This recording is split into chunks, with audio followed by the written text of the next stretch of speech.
नमस्कार, आप देख रहे हैं नेक्स्ट 9 पॉलिटिकल बाइट। मैं हूं आपके साथ सिराज। लोकसभा चुनाव तेजी से अपनी समाप्ति की ओर बढ़ रहा है और 4 जून को नतीजे आएंगे, लेकिन उससे पहले 1 जून को मल्लिकार्जुन खड़गे ने बैठक बुला ली और ममता बनर्जी ने साफ तौर पर इनकार कर दिया।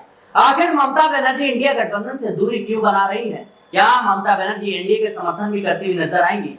ममता बनर्जी को लेकर के सवाल उस वक्त से उठ रहे हैं जब उन्होंने पश्चिम बंगाल में कांग्रेस पार्टी को एक भी सीट देने से इनकार कर दिया और पश्चिम बंगाल में अकेले चुनाव लड़ने का निर्णय लिया। उसके बाद से सवाल उठ रहे कि आखिर ममता बनर्जी के उस रणनीति में क्या कुछ चल रहा है कि जो इंडिया गठबंधन से वो दूरी बना रही है। क्या ममता बनर्जी के अंदर कांग्रेस को लेकर वो डर है जिस डर को लेकर उन्होंने टीएमसी का गठन किया था, और साफ तौर पर इस बात का डर है कि क्या पश्चिम बंगाल में अगर कांग्रेस एक आध भी सीट जीत जाती है तो कांग्रेस का जो विस्तार है वो पश्चिम बंगाल में बढ़ता हुआ नजर आएगा। लेकिन उससे भी बड़ा सवाल यही रहेगा कि आखिर ममता बनर्जी क्या इंडिया गठबंधन को अब कमजोर करती हुई नजर आ रही है? इसके कई पहलू नजर आते हैं। फिलहाल इस मुद्दे पर बातचीत करने के लिए हमारे साथ नाज़रीन मौजूद है, उनसे जानने और समझने का प्रयास करेंगे कि आखिर ममता बनर्जी के मन में चल क्या रहा है जिसको लेकर वो लगातार इंडिया गठबंधन से दूरी बना रही है। कारण क्या कांग्रेस के विस्तार से उनको डर है या फिर वो प्रधानमंत्री पद की दावेदारी को लेकर के लगातार वो कहीं ना कहीं आक्रोश में नजर आ रही है? कैसे देख रहे हैं आप? देखिए सिराज, आपने जो 2 मुद्दे बताए हैं, 2 पहलू बताए हैं, और यही 2 पहलू कहीं ना कहीं उनका कारण भी बनते हुए दिखाई दे रहे हैं। देखिए, इंडिया अलायंस जब से यहाँ पर बना है, जब से 26 दल इसके साथ जुड़े हैं, बिहार से लेकर दिल्ली, दिल्ली से लेकर महाराष्ट्र, तमाम राज्यों में इंडिया गठबंधन की बैठक हो चुकी है। बैठक में इंडिया अलायंस का संयोजक कौन होगा, बैठक में अगला प्रधानमंत्री के चेहरे के रूप में हम किसे उतारें, कौन वो दावेदारी पेश करता हुआ नजर आएगा, कई मायनों में यहाँ पर बैठक होती हुई नजर आई। लेकिन जैसे जैसे बैठकें आगे बढ़ती गई वैसे वैसे कई पार्टियों की दूरियां भी यहाँ से साफ तौर पर जाहिर होती हुई नजर आई। सबसे पहले जब इंडिया गठबंधन बना तो आम आदमी पार्टी की दूरियां देखने को मिली, लेकिन आम आदमी पार्टी को मनाया गया, अरविंद केजरीवाल को मनाया गया, राहुल गांधी की मुलाकात हुई और राहुल गांधी, अरविंद केजरीवाल एक साथ आए। और अब देखिए कि दिल्ली में लोकसभा का चुनाव भी उन्होंने एक साथ ही लड़ा है, यानी कि आम आदमी पार्टी की तरफ से 3 सीटें कांग्रेस पार्टी को दे दी गई थी, जहां दिल्ली में चुनाव संपन्न हो चुका है। लेकिन बात करें ममता बनर्जी की, जो पश्चिम बंगाल की मुख्यमंत्री हैं, लेकिन चाहती हैं कि वो देश के प्रधानमंत्री बन जाए, वो चाहती हैं कि देश उनके हाथों में चला जाए। लेकिन सवाल यहाँ पर ममता बनर्जी से बनता है, जनता सवाल उठाती है, तमाम पार्टियां भी सवाल उठाती हैं कि जो पश्चिम बंगाल को नहीं संभाल पा रही हैं वो पूरे देश को कैसे संभाल पाएंगी। पश्चिम बंगाल में अब तक कितने चरणों में यहाँ पर चुनाव संपन्न हो गए? 6 चरणों में चुनाव यहाँ पर बीत चुके हैं। आप ये बताइए, हर चरण में कहीं ना कहीं हिंसा पश्चिम बंगाल में किसी न किसी पोलिंग बूथ के बाहर देखने को मिल जाती है। टीएमसी के ही कार्यकर्ताओं की हत्या हो जाती है, यहाँ पर टीएमसी के ही कार्यकर्ताओं को जान से मार दिया जाता है। तो सवाल ये बनता है कि पश्चिम बंगाल में इतनी हिंसा होती हुई चुनाव के दौरान दिखाई देती है जो खुद ममता बनर्जी संभाल नहीं पाती, या कहें कि ममता बनर्जी के राज में जो हो रहा है क्या ममता बनर्जी करा रही हैं? अब ऐसे में देखिए कि पहली बार दूरी नहीं है ममता बनर्जी की, इससे पहले भी दूरी यहाँ पर ममता बनर्जी की देखने को मिली थी, जिसका कारण ये बता दिया गया था कि उनकी तबीयत ठीक नहीं है। यहाँ पर कई ऐसे मुद्दे भी सामने आए जो घायल होती हुई नजर आई। गाड़ी से यहाँ पर उनका एक्सीडेंट हो जाता है, तेज रफ्तार में गाड़ी जाती है तब उनका एक्सीडेंट हो जाता है, हेलीकॉप्टर से उतर रही होती है उनका एक्सीडेंट यहाँ पर हो जाता है, यहाँ पर अपने ही घर में फिसल कर गिर जाती हैं। तो कई ऐसे कारण बताए गए और इन्हीं कारणों के चलते उन्होंने इंडिया अलायंस से दूरी तो बनाई, लेकिन दूरी का कारण ये बताया गया कि मल्लिकार्जुन खड़गे को कहीं ना कहीं प्रधानमंत्री के चेहरे के रूप में आगे किया जा रहा था।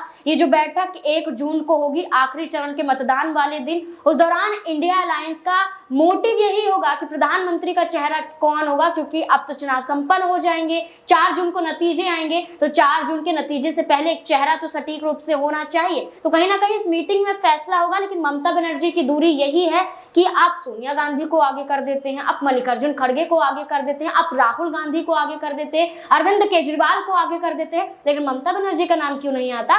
कहीं ना कहीं यही नाराजगी ममता बनर्जी की जाहिर हो रही है। जी बिल्कुल, कहीं ना कहीं इसमें काफी हद तक सच्चाई भी नजर आती है। हालांकि टीएमसी की ओर से इस बात को कहा गया है कि लोकसभा चुनाव का जो आखिरी चरण है उसी दिन बैठक बुलाई गई है और इसी वजह से ममता बनर्जी नहीं आ सकेंगी। और उधर जिस तरीके से साइक्लोन और तूफान की वजह से जो राहत बचाव कार्य है वो भी कहीं ना कहीं जारी है और इसी में व्यस्त होने के कारण ममता बनर्जी इंडिया गठबंधन की जो मीटिंग है उसमें शामिल नहीं हो सकेंगी। लेकिन कुछ दिन पहले के अगर घटनाक्रमों पर नजर डालें तो नीतीश कुमार जो इंडिया गठबंधन की नींव रखे हुए थे वही जो है इंडिया गठबंधन छोड़कर एनडीए में शामिल हो जाते हैं और निश्चित तौर पर ये एक बड़ा झटका था कह सकते हैं पूरे विपक्ष के लिए। और कहीं ना कहीं जो नीतीश कुमार की नाराजगी खुलकर उस वक्त आई जब जो है मल्लिकार्जुन खड़गे का नाम प्रधानमंत्री के चेहरे के तौर पर आगे किया गया, संयोजक के तौर पर आगे किया गया। उसके बाद से देखा गया कि इंडिया गठबंधन के उस तमाम बड़े नेता थे वो कहीं ना कहीं संयोजक का जो ऑफर है वो नीतीश कुमार को दिए जा रहे थे, लेकिन उन्होंने जो है कोई भी बात नहीं मानी और सीधा एनडीए में शामिल हो गए।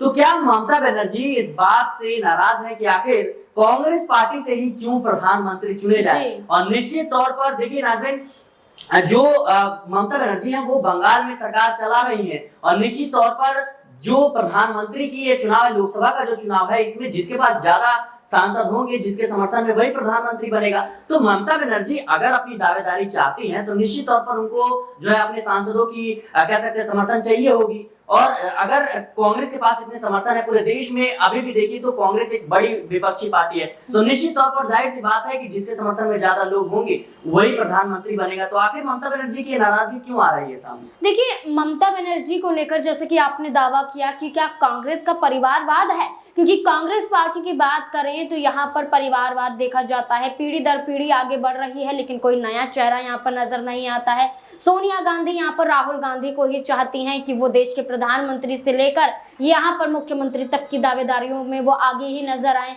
चुनाव लड़ते हैं तो राहुल गांधी की सीट यहाँ पर तय कर दी जाती है। रायबरेली से राहुल गांधी को चुनावी मैदान में उतार दिया जाता है।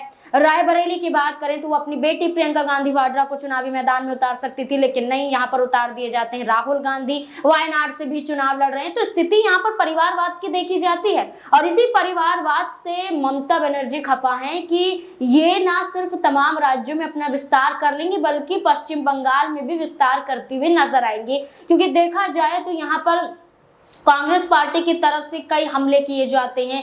यहाँ पर आप देखिए कि पश्चिम बंगाल में कोई गठजोड़ के साथ चुनाव नहीं लड़ा जा रहा। इंडिया अलायंस एक है, यहाँ पर पार्टियां एक है, लेकिन पश्चिम बंगाल में कांग्रेस पार्टी अलग चुनाव लड़ रही है, टीएमसी अलग चुनाव लड़ रही है।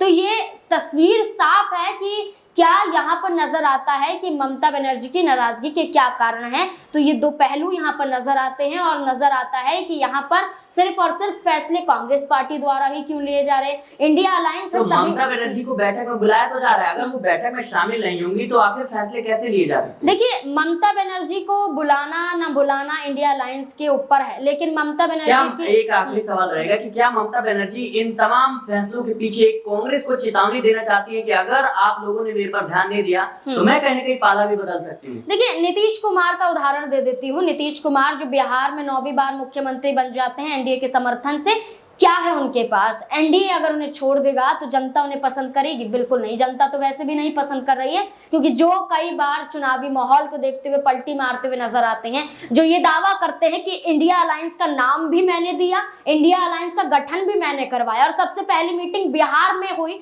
और वही नीतीश कुमार जब इंडिया अलायंस से दूर हो जाते हैं तो इस नाम को गलत बताते हैं कि मैं तो इंडिया रखना भी नहीं चाहता था। यहाँ पर जबरदस्ती कांग्रेस पार्टी यहाँ पर इस नाम को लेकर आई। तो अब ये देखिए कि नीतीश कुमार अपनी बात पर नहीं टिक रहे हैं, तो ऐसे में नीतीश कुमार बगावत कर गए। तो वहीं ममता बनर्जी हैं, उनकी नाराजगी भी यही है कि सारे फैसले कांग्रेस पार्टी क्यों ले रही है, और यही नाराजगी ममता बनर्जी की अगर बढ़ी तो हो सकता है आने वाले वक्त में वो इंडिया अलायंस से दूरी बना ले, क्योंकि भारतीय जनता पार्टी के खिलाफ तो है, लेकिन हो सकता है कि मायावती की तरह वो एकला चलो वाली राजनीति को अपनाते हुए इंडिया अलायंस से कभी भी पल्ला झाड़ सकती हैं। जी बिल्कुल, कहीं ना कहीं इंडिया गठबंधन से कभी भी पल्ला झाड़ सकती हैं। और जिस तरीके से ममता बनर्जी ने सीधे तौर पर जो है कहीं ना कहीं कांग्रेस को चेतावनी देने का प्रयास किया है, साफ तौर पर बैठक से इनकार कर दिया। आप सोचिए जरा कि इंडिया गठबंधन की बड़ी मीटिंग जो है वो लोकसभा चुनाव के अंतिम चरण के दिन है और उसी दिन ममता बनर्जी साफ तौर पर इनकार कर देती है। उनकी पार्टी की तरफ से कहा जाता है कि उस वक्त जो है आखिरी चरण का मतदान है और इसी वजह से ममता बनर्जी शामिल नहीं हो सकेंगी। हालांकि जब कांग्रेस को उन्होंने पश्चिम बंगाल से दूर कर दिया और एक भी सीट नहीं दी, उसके बाद से लगातार सवाल उठ रहे थे कि आखिर ममता बनर्जी के मन में क्या चल रहा है कांग्रेस को लेकर के कि लगातार जो है उनसे दूरियां बना रही हैं। फिलहाल देखना होगा कि आखिर इंडिया गठबंधन की मीटिंग के बाद क्या कुछ फैसला हो सकता है। क्या इंडिया गठबंधन से पीएम चेहरे के तौर पर किसे आगे किया जाएगा, क्या उस पर फैसला होगा? ये तमाम जो सवाल हैं इसके लिए हमें इंतजार करना होगा। फिलहाल के लिए इस रिपोर्ट में इतना ही। देश और दुनिया की तमाम खबरों के लिए बने रहे नेशनल पॉलिटिकल बाइट के साथ।